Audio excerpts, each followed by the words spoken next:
Hey, what's up, y'all? It's Knowledge, and welcome to Brews and Reviews. And today we're reviewing Jamo Gang's Walking with Lions, and I am sipping on a Mountain Fork Three Rivers Blonde Ale.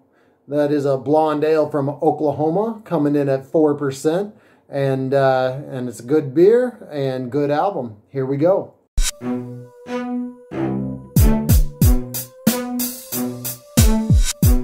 Walking with Lions is the first official debut album from Jamo Gang.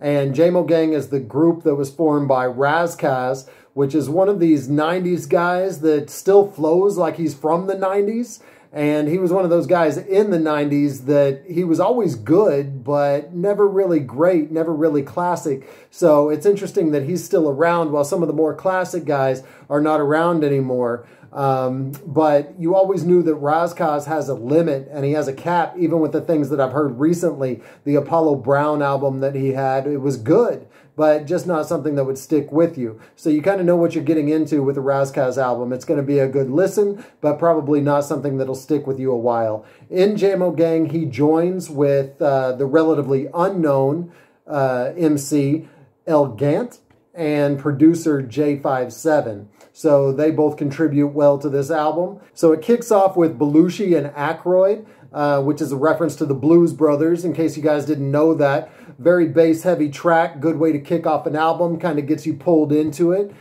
gets you feeling it right from the beginning. They come off with rapid flows and just show what they can do. They're a little bit showing off on this, but they want you to know that they got something that you need to listen to here. The next song is Francis Scott Key.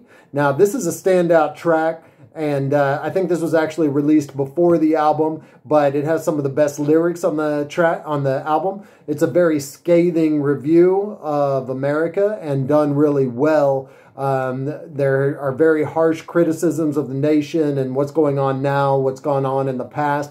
Gant on this, he's going pretty fast, pretty rapid. I think he could have slowed down for the subject matter. He almost gets into a Tech 9 kind of flow on this.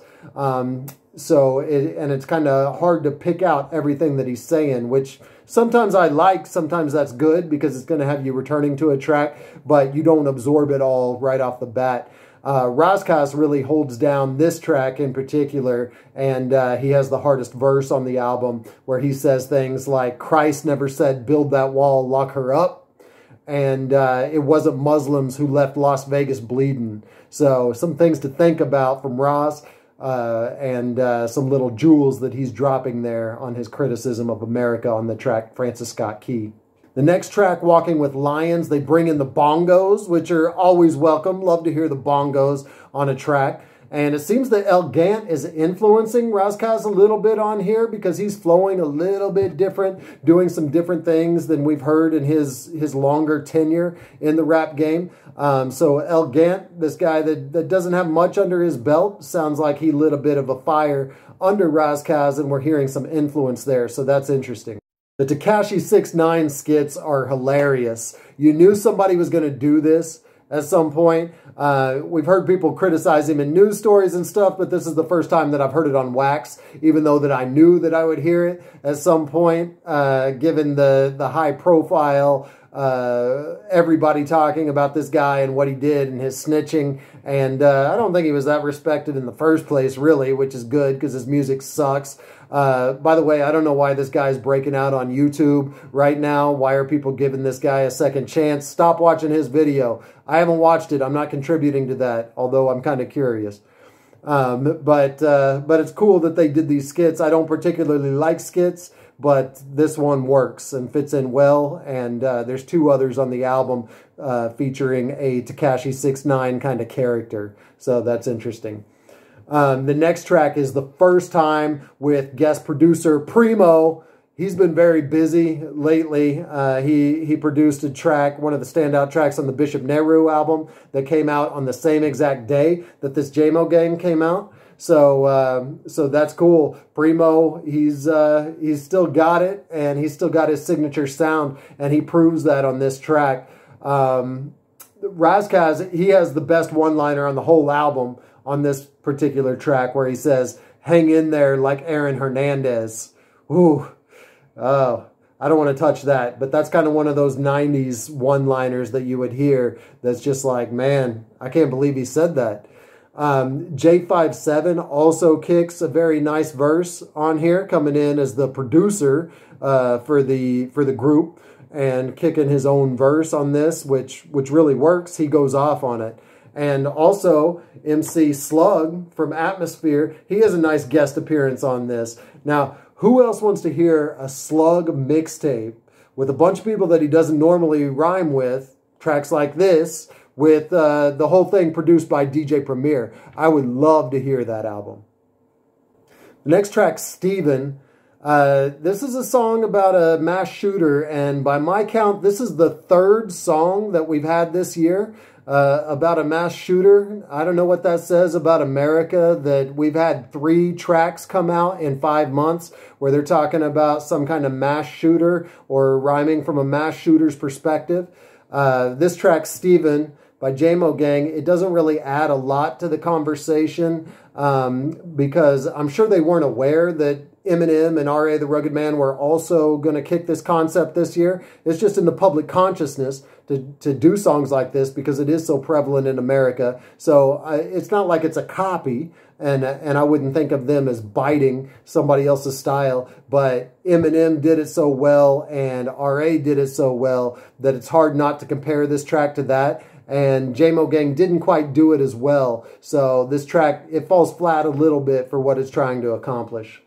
Hit It and Quit It. This is a classic underground 2000s era style of track. You heard a lot of things coming out when the backpack underground rappers really started to get popular. These one-stop kind of concept songs that were kind of funny, written around a witty kind of concept. And I like this one. It works. He's talking about opening groups that won't get off the stage and let the headliner go through. And I've actually seen this. I went to a show in the mid-2000s where the opening act, they went really long. And so the headliner couldn't even finish their whole set by the time the venue closed. And the headliner was bitching about it the whole time by the time they got up there. So I've seen this. I know that it really happens. And it's probably happened to Jamo Gang. It's probably happened to Ras Kass in some of these smaller clubs. So I think it's funny that they included it and they did this concept well.